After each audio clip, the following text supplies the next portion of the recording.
Bienvenue dans les légendes d'ici et d'ailleurs, le podcast qui vous transporte au cœur des récits mystérieux, des histoires oubliées et des mythes venus des quatre coins du monde.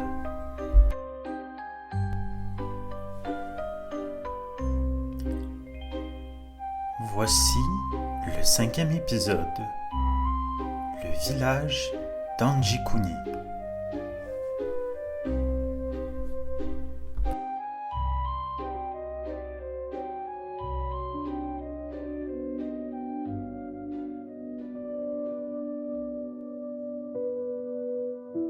Le lac Anjikuni se trouve dans le territoire du Nunavut, au nord du Canada.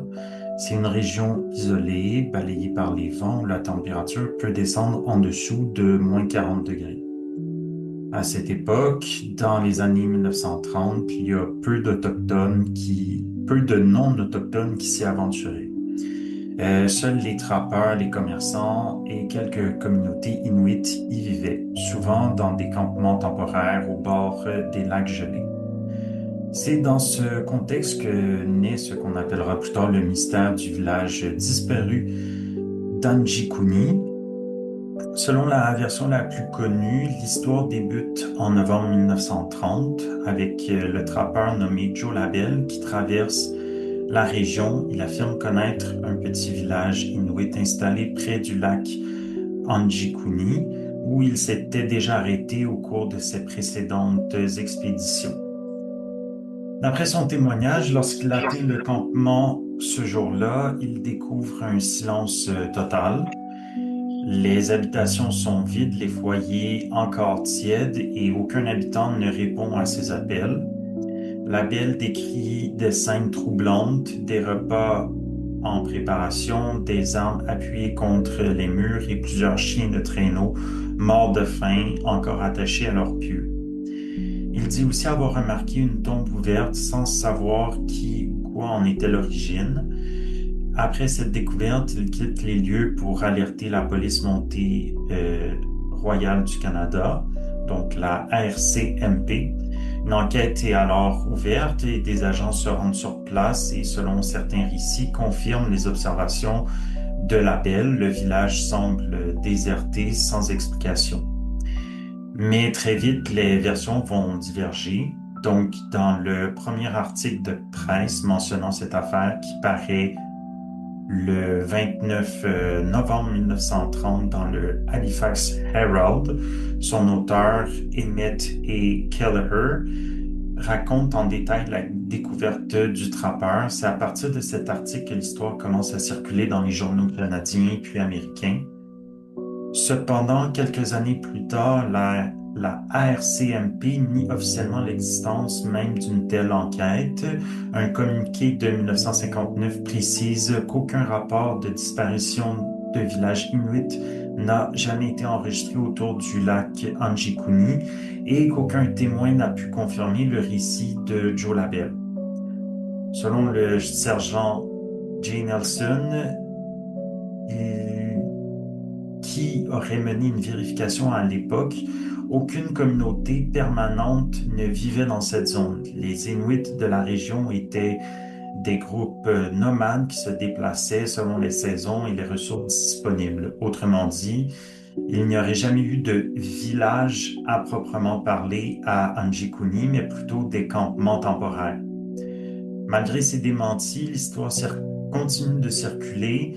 Dans les années 1950, un auteur américain, Frank Edwards, la reprend dans son livre Stranger Than Science. C'est cette publication qui donnera à l'affaire sa forme moderne, un récit dramatique, précis et surtout sans source vérifiable. Edwards parle d'un village entier disparu, de traces confirmées par la police et de rumeurs d'objets lumineux dans le ciel, mais en réalité, il ne cite ni documents officiels ni témoins directs. À partir de là, le mystère prend une nouvelle dimension. Dans les décennies suivantes, des ufologues et des auteurs spécialisés dans le paranormal vont s'emparer du sujet. Certains affirment que le village aurait été victime d'un enlèvement collectif extraterrestre, d'autres évoquent un phénomène naturel inconnu ou encore une catastrophe passée sous silence. Le nombre supposé d'habitants varie d'une version à l'autre, de quelques dizaines à plusieurs centaines de personnes, mais aucun élément concret ne vient étayer ces hypothèses. En 1980, l'histoire d'Anjikuni est classée parmi les grands mystères du Canada. Elle figure dans plusieurs émissions de radio, de télévision, souvent présentée comme un exemple d'énigme irrésolue. Pourtant, à chaque fois qu'on tente de remonter la source, on tombe sur le même point de départ, le seul témoignage de Joe Labelle, relayé par un journaliste connu pour ses exagérations et aucune preuve matérielle. Des chercheurs modernes comme Brian Dunning du site Skeptoid ont tenté de retracer les documents originaux. Résultat, aucune trace de rapport de police, aucun enregistrement officiel mentionnant Labelle à cette date, aucune preuve archéologique d'un village permanent sur les rives du lac Anjikuni. Et le Canadian Mounted Police Museum, qui conserve les archives de la RCMP, ne possède aucun dossier lié à cette affaire. Et les cartes historiques du Nunavut des années 1930 ne montrent aucune trace d'établissement humain fixe à cet endroit. L'explication qui serait donc la plus naturelle ou la plus rationnelle serait donc la suivante. On va laisser quand même le doute s'installer quand même. Plusieurs personnes ont des hypothèses, mais voici celle que j'ai. Donc, Joe Labelle aurait soit inventé cette histoire, soit mal interprété un campement temporaire abandonné. Les trappeurs de l'époque traversaient régulièrement des zones où les familles inuites quittaient le site du jour au lendemain, laissant parfois des objets sur place. Les conditions extrêmes du Nord pouvaient rendre une scène de ce type impressionnante, surtout pour un étranger isolé. À partir de là, un journaliste comme Kelleher a pu amplifier le récit, y ajoutant des détails pour capter l'attention de ses lecteurs. Le reste, la disparition collective, les lumières dans le ciel et l'idée d'un enlèvement s'est construit au fil des décennies entre fascination et imagination. Mais donc, au final, aucune preuve à proprement parler n'appuie l'existence du village d'Anjikuni tel qu'il a été écrit dans les récits populaires. Ça reste donc une légende, un mythe. Euh, Peut-être que ça a été amplifié par les journalistes, peut-être que ça a été du bouche à oreille qui s'est propagé, mais c'est quand même rentré dans les euh, mystères du Canada. D'ailleurs, pour faire justement cet épisode, je suis allé entre autres me renseigner sur l'encyclopédie canadienne. Donc, ça veut dire que ça a été quand même bien noté, euh, mais ça reste une légende. Donc, Isa, qu'en penses-tu? Est-ce que tu aurais des hypothèses sur le sujet? Oui, moi, en ayant fait d'autres recherches en parallèle de toi, j'ai trouvé qu'il y avait plusieurs hypothèses qui avancent et qui supportent la thèse des extraterrestres. Vraiment, il y a même un personnage supplémentaire qui est parfois ajouté à l'histoire. Euh, Moi, j'ai trouvé qu'il dans ces versions-là, il y a le personnage de Arnaud, ou on peut l'appeler, il y a différents noms là, qu'on lui donne. Et il est, il est un fermier qui va se retrouver de l'autre côté, parfois des rives du lac. Et mais lui et ses deux fils qu'on mentionne auraient vu une grosse lumière ou un gros objet lumineux qui était présent durant les jours ou semaines avant l'allégation de Joe Labelle qui mentionne la disparition du village. Et donc, celui-ci, notre cher fermier ou chasseur qui a sa maison établie là, euh, aurait vu cette lumière dans le ciel se déplacer vers le village. Donc, c'est un témoignage que ça, on n'a aucune trace vraiment. Puis ça s'est rajouté par après dans le temps qu'on a mis ce personnage parce que originalement, comme tu l'as raconté, elle, ce personnage-là est pas présent dans l'histoire. Donc, c'est vraiment avec le temps, on a pu rajouter et embellir avec certains détails et ajouter ce personnage précisément pour supporter la thèse des extraterrestres qui auraient amené leur vaisseau et qui auraient enlevé tout le village.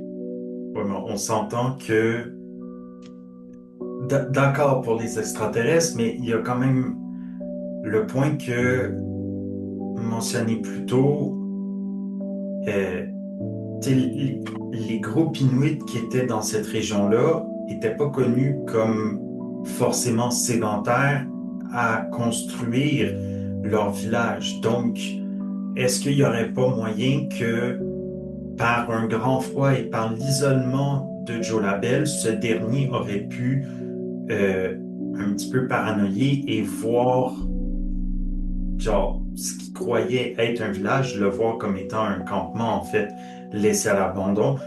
Mais par contre, j'aime bien, tu sais, c'est sûr que la théorie quand il y a des disparitions, la théorie des extraterrestres va revenir tout le temps. C'est sûr, ça changera pas. Mais je sais pas si tu as vu ça euh, en faisant tes recherches, mais il y a quand même des images qui existent du lac Anjikuni sur le village. Puis moi, t'as une image qui revient le plus souvent, je sais pas si tu l'as vu là, mais je vais te la montrer.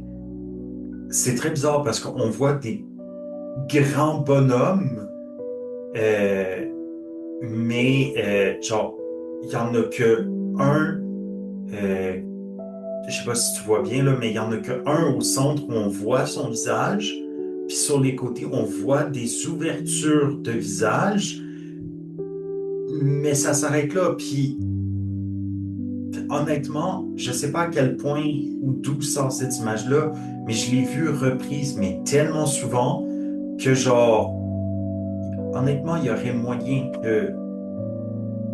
que ça soit relié vraiment au village. Mais bon, j'ai pas plus d'explications là. Mais t'en penses quoi, genre, de cette image-là? Oui, c'est sûr que moi aussi, en faisant mes propres recherches, je suis tombée sur cette image dont tu fais mention. Et oui, on voit bien qu'il y a plusieurs personnages inuits ou autochtones, là. Et il n'y en a qu'un seul qui est photographié où on voit vraiment plus les détails sa figure. Tous les autres, c'est plutôt flou et c'est plutôt qu'une tache noire où on aurait les détails du visage. Mais on sait très bien que bon, les photographies qu'on a et que là, ça date d'une certaine époque passée et on ne peut pas toujours se fier à ces photographies-là. Euh, aussi, c'est plus difficile d'identifier les gens qui sont sur ces photographies.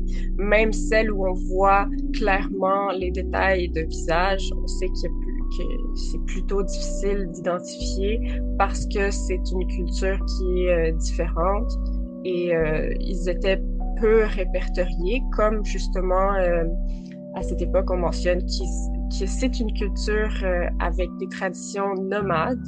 Donc, il y a l'hypothèse que justement ça aurait été un campement temporaire euh, et le trappeur Joe Labelle serait tombé sur ce campement temporaire en pensant que c'était un village abandonné complètement. Aussi, l'autre hypothèse qui est souvent avancée et qui ressort, c'est que il y a Monsieur Labelle, Monsieur Joe Labelle, pourrait avoir eu quelques hallucinations ou quelques difficultés lui-même dues à la solitude, l'isolement, les conditions de, de température, donc l'environnement et tout ça. Donc, on peut douter aussi de ses propos. En tant que tel, il y a même un doute sur l'identité de ce Joe Labelle. Dans certains rapports qu'on peut mentionner, euh, il aurait é- obtenu son permis de trappe seulement 2 ans auparavant, alors que dans les versions, comme tu l'as raconté, il connaissait le village depuis des années et il savait très bien la région et tout ça. Donc, on peut douter de la vérité de ce Joe Labelle en tant que tel même. OK. Mais, bon, d'accord, mais toi, personnellement, quelle est ton hypothèse par rapport à ça? Est-ce que, de un, tu crois que le village a vraiment existé? Puis de deux, qu'est-il arrivé? Je pense vraiment que l'histoire, elle a été embellie et déformée selon une... tu sais, avec le temps, c'est la tradition orale chez les Autochtones Inuits. Et même eux, en fait, ils étaient portés à se déplacer. Euh, Ça serait étonnant, la seule façon qu'on pourrait confirmer vraiment s'il y avait un village en tant que tel à cet endroit-là, sur les rives du lac Anjikuni, eh bien, ça serait par la tradition orale. Donc, le petit-fils d'un qui se serait fait raconter par son grand-père ou son oncle ou quelqu'un dans la famille que oui, on était présent à cette époque et on a déménagé le campement au complet parce que l'hiver était ardu. Et pour tout simplement la cause de suivre le gibier qui se déplaçait, c'est pour ça que les Inuits se déplaçaient aussi à cette époque-là, puis qu'il y avait des campements temporaires, comme on mentionne que c'était en plein hiver, et donc il y aurait peut-être eu un déplacement du troupeau qui aurait fait qu'ils se sont déplacés et abandonné certaines de leurs choses pour faciliter le déplacement, en fait, là. Mais à mon avis, à mon humble avis, c'est vraiment un campement temporaire sur lequel Monsieur Labelle serait tombé, l'histoire de base. Et après, ça a été embelli, ça a été romancé, ça a été repris et on a même ajouté à la quantité de personnes qui étaient présentes dans le village, les détails de ce qui était là dans le village, les chiens présents, pas présents, qui étaient présents ou décédés, euh, la présence de tombes qui ont été exhumées ou non. Donc ça, c'est des détails qui se retrouvent dans différentes versions et selon les époques qui sont présentes ou non. Donc si on recherche plus, euh, plus, plus proche des années 1930, les versions rapportent pas nécessairement un cimetière ou quelque chose comme ça. On n'en parle tout simplement pas. Donc, c'est pour ça que c'est des détails, à mon avis, qui se sont rajoutés au fil des époques et au fil des réécritures de l'histoire. Ben, en tout cas, on a mentionné une photo pour les auditeurs. Sachez qu'on va le mettre sur notre page Instagram, euh, donc qui est Les légendes d'ici et d'ailleurs. Mais moi, ça me fait penser à un autre mystère, mais qui est pas dans la même région géographique, mais qui s'est aussi passé dans le nord. C'est le mystère du col Diachkov en Russie où après c'était une genre d'expédition d'étudiants pour faire une randonnée puis il s'est passé plein d'atrocités par rapport à ce groupe-là qui est arrivé mais qui justement genre est pas vraiment explicable. Euh, mais bon, en même temps, là, ici, c'était quand même des Inuits, puis comme on sait, ils se déplaçaient. Mais ça reste quand même un mystère parce que à la fois, on n'a pas, il n'y a pas eu, il y a rien comme fouille archéologique qui a donné de résultats, mais on n'a pas plus de rapports de police, mais on n'a pas une contradiction formelle non plus de, de ça. Et ça fait en sorte que on peut supposer que la légende va continuer de perdurer au fil des années et peut-être que même euh, un jour, ça sera découvert. Donc voilà. Sur ce, ça conclut la fin de cet épisode. On se reverra la semaine prochaine.